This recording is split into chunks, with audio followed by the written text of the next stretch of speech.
সংসদে সংবিধানের ৭০ অনুচ্ছেদ বাংলাদেশে গণতান্ত্রিক চর্চার ক্ষেত্রে রাষ্ট্রীয়ভাবে এবং দলের অভ্যন্তরে একটা বড় বাধা আকারে ছিল। সেই বড় বাধাটি আজকে দূর হওয়ার জন্য একটা ঐকমত্য তৈরি হয়েছে। বাংলাদেশের ইতিহাসে আজকের দিন এই ১৭ই জুন এটা লেখা থাকবে যে বাংলাদেশের রাজনৈতিক দলগুলো এই ৭০ অনুচ্ছেদ সংস্কার করার প্রশ্নে ঐকমত্যে এসছে এবং যেটা ভবিষ্যতে বাস্তবায়িত হলে বাংলাদেশের গণতান্ত্রিক চর্চায় একটা উল্লেখযোগ্য মাইল ফলক আকারে তৈরি হবে বলে মনে করি। বিশেষভাবে আমরা গণসংহতি আন্দোলন ২০০২ সাল থেকে আমাদের প্রতিষ্ঠা কাল থেকে এই আর্টিকেল 70 বিলোপ করার ব্যাপারে আমাদের সংগ্রাম চালিয়ে এসেছি। আমাদের দলের জন্য, সারা দেশের মানুষের জন্য এটা একটা আনন্দের বিষয়। আমরা সম্প্রতি দেখেছি অন্তর্বর্তী সরকারের মাননীয় প্রধান উপদেষ্টা প্রফেসর ডক্টর মোহাম্মদ ইউনূস তিনি লন্ডন সফর করছিলেন।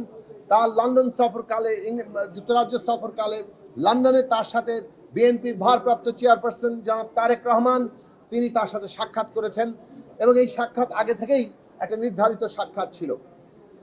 এই সাক্ষাৎকে আমরা সাধারণভাবে ইতিবাচক হিসেবে দেখেছি, কেননা বিএনপি বাংলাদেশের গুরুত্বপূর্ণ একটি রাজনৈতিক দল, অন্যতম বড় রাজনৈতিক দল।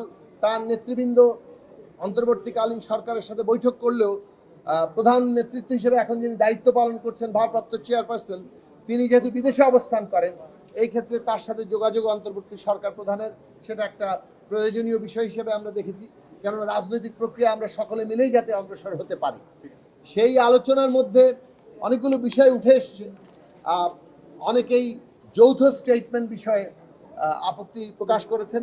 আমাদের মনে হয় যা কিছু বিষয়ে আলোচনা হচ্ছে অন্তর্বর্তী সরকার নির্বাচনের সময়সীমা থেকে শুরু করে অন্যান্য প্রসঙ্গে তা সিদ্ধান্ত আকারে সকল দলের সাথে আলোচনা করেই নেবেন।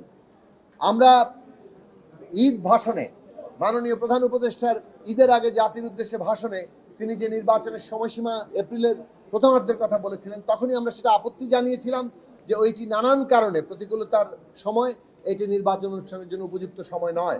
ফলে আলোচনার জায়গা খোলা থাকা দরকার। মাননীয় প্রধান উপদেষ্টা লন্ডনে ইঙ্গিত দিয়েছেন যদি সংস্কার এবং বিচার কার্য উল্লেখযোগ্য অগ্রগতি হয় তাহলে রোজার আগেই নির্বাচন সম্ভব।